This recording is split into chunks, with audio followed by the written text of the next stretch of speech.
بنرن هجا هنرا دیجیتال هنره که نوجنه لدور دنیای خودجی خود گره و دناو جواتا کرداجی هیدی ایدی در باست به و هنرمند کرداجی دسته خداوین جوانا ده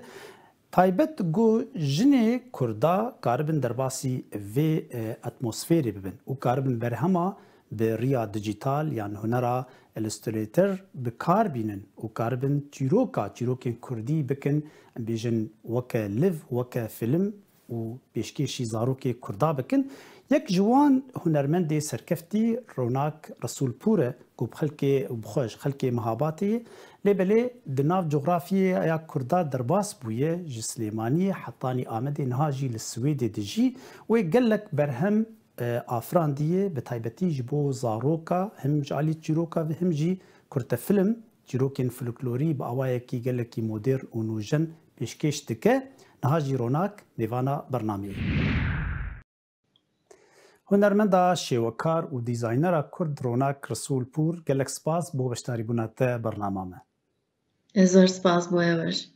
بله روناک خان دوکو خانمک کرد و دهمان دمی دجی هنرمندک گو باله دکشین سر هنر خواه به دهی خباتین بالکش تچکریه خوازم ورم لسر اف گوهرینا جغرافیا نها گوتج مهابات آمده و کردستانی جی کردستانا باشور نها تلسوید بجیبویت و مالباتا خواه خوازم بحثا وی گوهرینا جغرافیا لسر روشاته وکو هنرمند گوبریت ناف جواته دبو وس بزانم کاری تبرهمی تجی پرانیاوی به جواتا کردی یعنی به هستین کردیف گریدای بنها چاوایش تر برای من که گورین جغرافیا لحر حال دا با هنر زور پیوسته زور لکارکانی من دا هست کم زور اشتکی ارانی دروست با لکارکانم دا من پیم اشتکی باشه گورین جغرافیا بلام موی که جغرافیاش زور یک دفعه گوردرا مثلا زور فضایکی آمد دیار بکر و هاتین با سویدکی آرام و شاید لگور او احساسانه که اما همان با زور جدایه بلام موی که سانکان چون خوان رابینن او زور گرینگه چون لگل فضاک رابین من هز دکم لیره حتی لرنگ وشا تأثیر دانا ولا سر كاركا مثلا كاراني كليري ديكم لرنگ دا زور جوازن لتاو كاراني كمثلا لكردستان دم كرد يا لكردستان يا لباكور باكور كردستان زور هستا كان جدان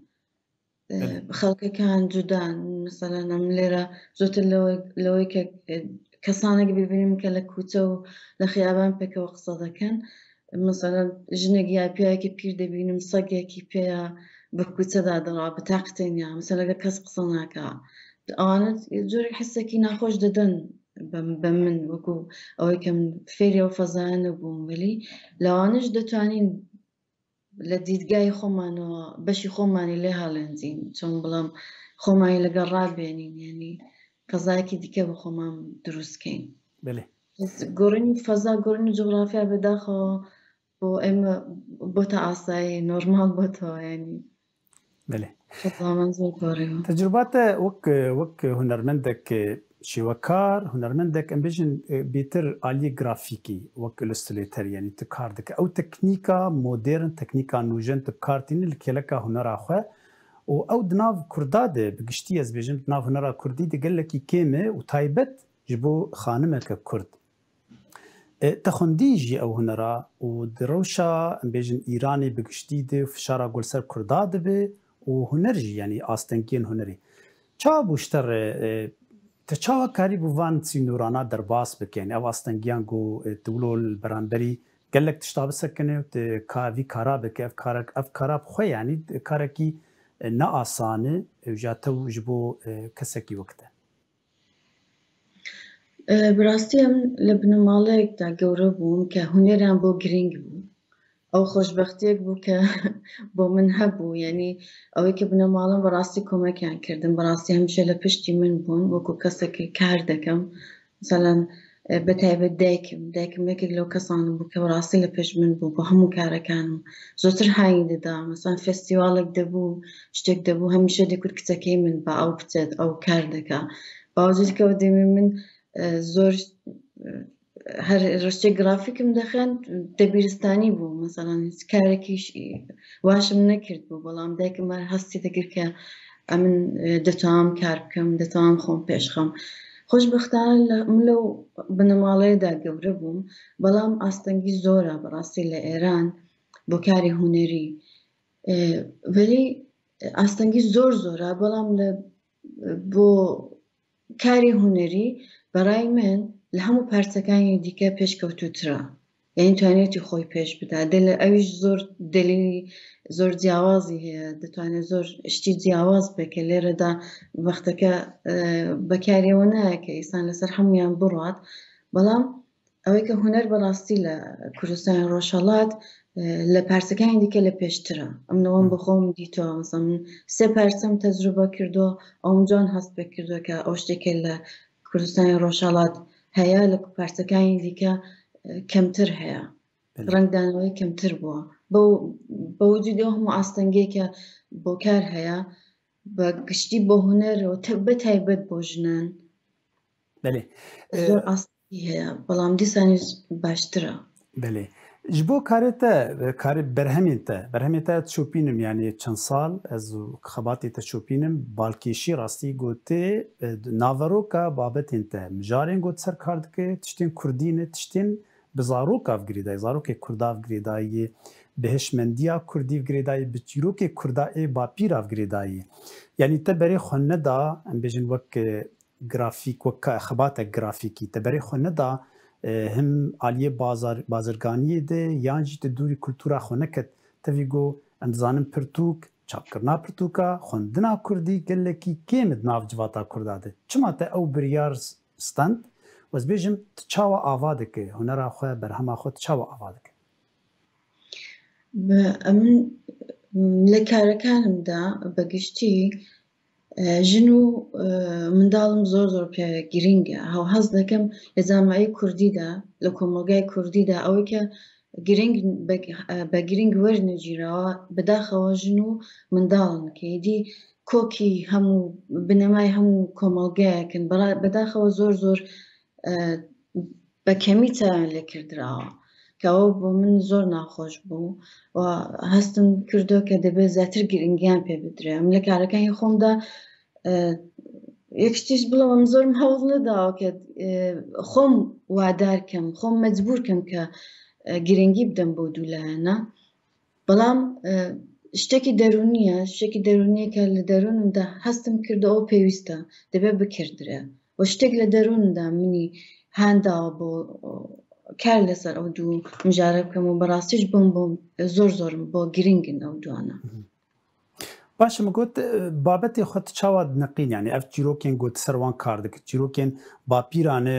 چیرۆکێن جواتێن ئەم بێژن دناو دکەواڵا ئێ فلکلۆرن چاوەوان کۆم دکێ ئەو دوان حاضر دەکەی یان کەسێک هەیە ئالیکاریاتە دکێ یان ئەم بێژن ئالیکاریا کەس ناوێت دوان کۆم دەکەوت سەر خەباتێ دکە ئەو کارانەی کە من کردم لە ئامەد یەک سری چیرۆک بوون کە کەسانی کویان کردبەوە چیرۆکی فۆلکلۆر زیاتر لە 100 دانە چیرۆک بوون کە لەو بینەدا 22 دانیان هەڵبژێردران بۆی کە ئێمە وێنەسازیان بۆ بکەین پرۆژەیەک بوو هی ناوەندی دیسا کاری لەسەر کرده بوو ئەو چیرۆکانی لە تەواوی ناوچەکانی باکوور بوون باکووری کوردستان و ئەمە کارمان لەسەرکی ڕاستەکەی ئەوە بوو کە کارەکان ئەوە بوون بەڵام ئەوەی کە هەستێکی کوردیان تێدایە ئەوە ویستی خۆم بوو چونکە دەشتوانی کەسانی دیکە کردیان و ئەو چیرۆکانان وەکو کارەکانی دیکە سەیان کردبا بۆ لای کارەکانی ئوروپایی بچێت و هاواتێکی بە قەولی خواوە دەزانن تا ئوروپایی تر بێ مۆدێرنترە هەست دەکەن ینی ئەگەر بۆ لای ئوروپا بن کارەکانان مۆدێرنە بەڵام من هەستم کرد کە دەبێت هی ئەو ناوچەیە بە هی خۆمان بێ هی تام و چێژێکی کوردی هەبێ وەکو چۆن چیرۆکەکە کوردیە ڕنگ و ڕۆکەشی دەبێت کوردی بێ هەست دەکەم هەستم دەکردوە بەجێترا زیاتر دەنیشێتە سەر دڵی خەڵکی. بەێ ئەس خوازم vê pirsayîş te bikim li ser kar yanî karê ana êşî wekariyê tu skêça xwe çê dikî yan jî yekser te der kevalê çê dikê pêkersaziyê ji vî rengî lê ê te yanî çar tiştin yani tu kar dikê wekû kes wekû hunermend dawiyê ca teknolojiya jî heye yani em bêjin kompûter heye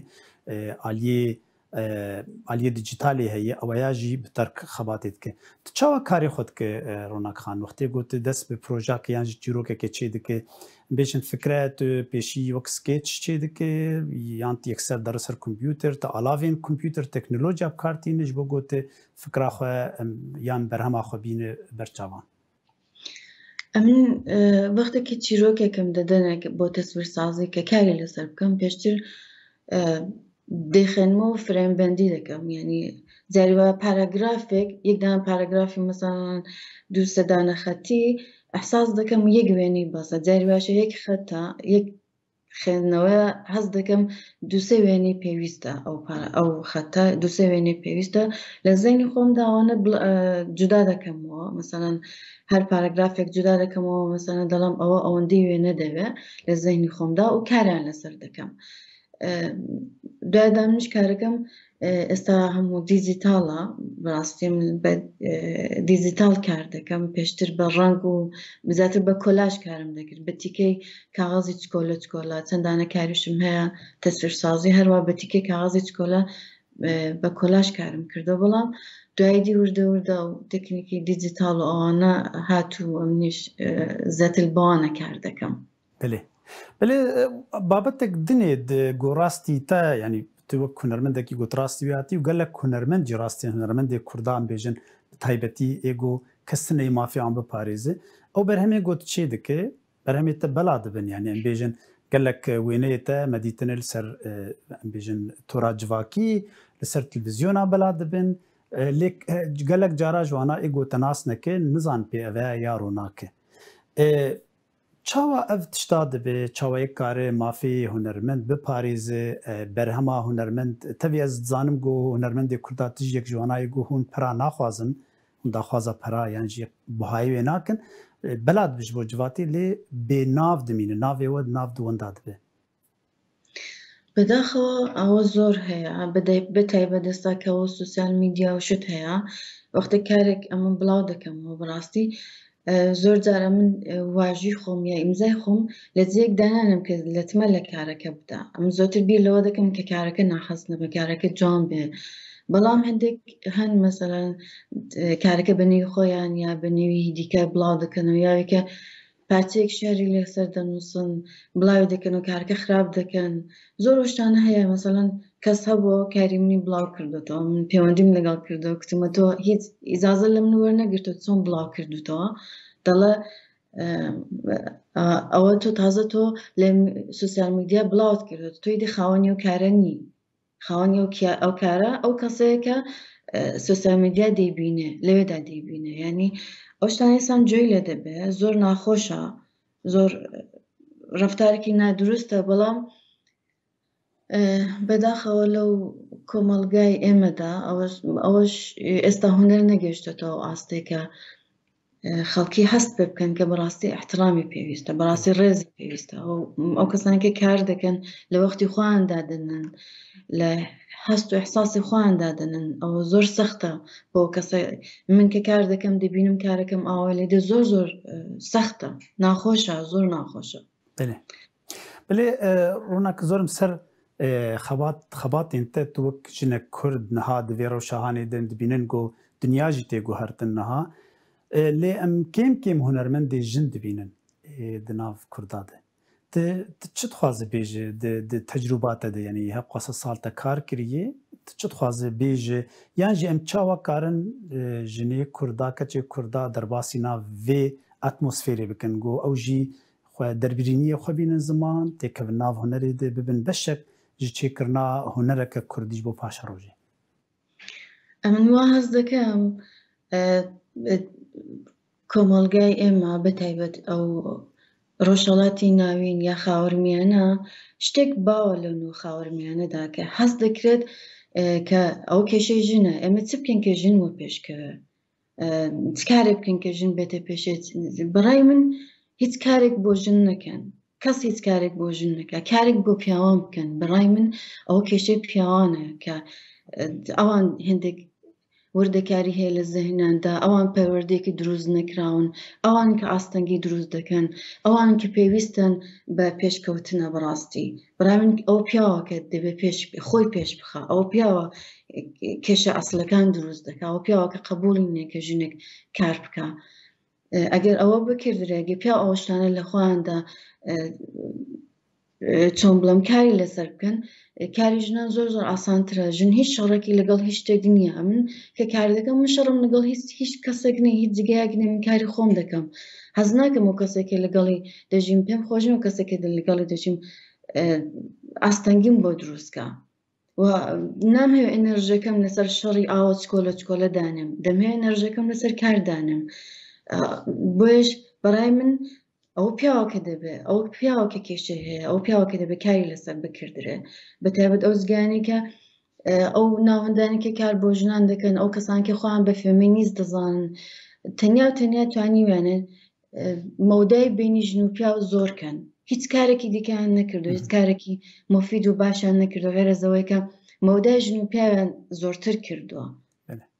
بۆ کارانی کە دەکەن ئەوەی کە هەست دەکەن ژن هاندن کە شەڕ بکە بەڕای من ژن هیچ شەڕێکی نییە بۆچی شەڕ بکە ژن ئەوانە دەبێت بۆ پەروەردەکردنی پیاوان فکرێک بکەنەوە پیاوان پەروەردەکەن نەک ژنان بەڵێ ڕۆناک تایبەتمەندیاتە جیاناتەی تایبەت دەزانم ینی زوێ پرسی بکەم یا لەسەر جیاناتەی تایبەت گوتێ هونەرمەندە هەڤژینێتە ژی هونەرمەندە سێوان سەیدیان گوبخوا پیکرسازه و کارشی و کاری دکه دیزاینر جی و کاری فوتوگرافی جی دکه و کوره و یه بچوک جی پاساری جی بخواه او جی در باسی وی جیانی بویه نها بور کار دکه و مالپرک جی چکری بناوی پاساری پرودکشن چه چیرو که ویل دوینا و ام بیجن کم هیولو مالباتک تف هنرمند بن جیانا و چاوی خوش وقت جیانا نورمال در باسته ویز بیجم و چاوا کاری خوش افدو در دخینن وجبوته جوك جن جو يتقالا بياوا كرجو بياوا كي هنرمند بتردجي بشكرياتا ذكري او تشتا علي كاري ذكري جو ريل برتا فبه براستي يعني لماليا مدى هركز كاري خوي دكا هركز كاركي جدا مثلا منو سوان لمالك دا دجين ولي زور زار سێوان نازانم من چ دەکەم یا من نازانمەوە چ دەکا هەتا کونی کارەکەمان نەهێنینە دەرێ پیشان یەکتری نەدەین مەسەڵەن ژیان و کارمان جودا کردوێتەوە ژیان شتێکی دیکەیە و کار شتێکی دەکەیە لە کاردا زاریوە شەڕیشمان هەیە اختلافیشمان هەیە ناکۆکیمان زۆرە مەسەڵەن ئەو لەسەر کاری من قسە دەکا من قبوڵم نییە من لەسەر کاری ئەو قسە دەکەم ئەو قبوڵی نییە لەوانە بەڵام احترام ڕێز جودا ڕێز بۆ یەکتری دادەنین بەڵام هیچ پێویست ناکە ئێمە لەسەر هەموو شتێک کۆک بین بلێ ئەم بێژن لەسەر خەباتێن تەنها مەگوت سوێدێ دمینە لێدە ژیان هات گوهرتن ئەم بێژن فکر و ڕامان نها وێ باندۆری ژیاناتە لە هونەراتە بەرهەماتە ژی بێکردن چل پێشاتە هەیە ڕۆناکخان گوت خەباتێن خۆ ئەف خەباتێن گۆ نەهاتە کرد و ساڵا هەمجە عالیە ئەنیمێشن تە فیلمێ زارۆکا چێکرد بوو چیرۆکێ زارۆکا و دیزاین ژی یان بێژن بەرگێ پرتوکا تەچێکرد بوو نەهات پرۆژێن پێشی ناودەسێتت هەیە ئەم بێژن پرۆژاک گوت ئیدی تێکەڤگا vekne di jiyana xwe de ئەمن ئەو 2 ساڵێکی لێرە بووین لە سوێد زۆرتر هەوڵمدا لەسەر کەموکۆڕەکانی خۆم بەڕاستی کار بکەم ئەو جگانی کە بۆ خۆم هەستم پێ دەکرد کەموکۆڕیم هەیە زۆر هەوڵمدا لەو 2 ساڵەدا ئەوانە لە خۆمدا پەروەردەیان کەم ئەو جگانی کە بەڕاستی هەستم دەکرد کەمم هەیە بەتایبەت لە ئەنیمەدا کارم لەسەر ئەوانە کرد لەلاوە کاری چەندانە کاری دیکەشم کردو ئێستاش پرۆژەیەکی کە بەدەستمەوەیە کار لەسەر چیرۆکێکی دیکەیە کە بۆ زوانە شاید چەند فرێمێکی تەواو بێ و کار لەسەر ئەنیمێشنە یعنی ئەوەی کە جوڵە من پێشتر کە فقط کاری وێنەسازیم دەکرد لسنزجاج دكاري درهنري بلام إدي دمها جولاش يعني وكو أنيمش كاري لسر دكم هول ددم كأوتجاني كزعفم كمكارم باشتري كم. بله پرسامی داوی رونا خان وک هنرمند وک مالبات هنرمند جنها هون لويدا دجين لدربه وقال هنرمند ما نها لأوروبا دجين يان بيجن لدياسبورا دجين هنر دكار بناسنامه دكار بزماني قال لك وقال لك كرد قونا ناسكري دالي سياسي ده دالي ام بيجن سر نخشا جيهاني تنلي تشتك بناوي كردستان يا بناوي كردان هنر دکاره تکوی پیشی دکاره خود به پیش به ناسنامه ملت کی کلتور کی بیج از جدیه کی هاتنه خودی دیروک خودی کلتور ملت کی جدایی تایبت. برای من اوی که ولات منیا خاک منیا راستا بلام اوی که هنر من هیا زیاتر کرد با نصرا و اما کتایی لدکی لقال نتوکانی دیکا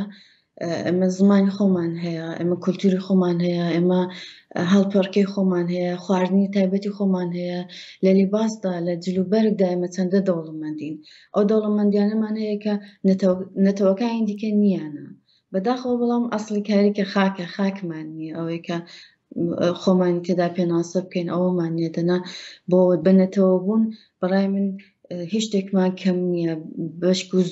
زورش منه یعنی تو هر پرتیه که تولده که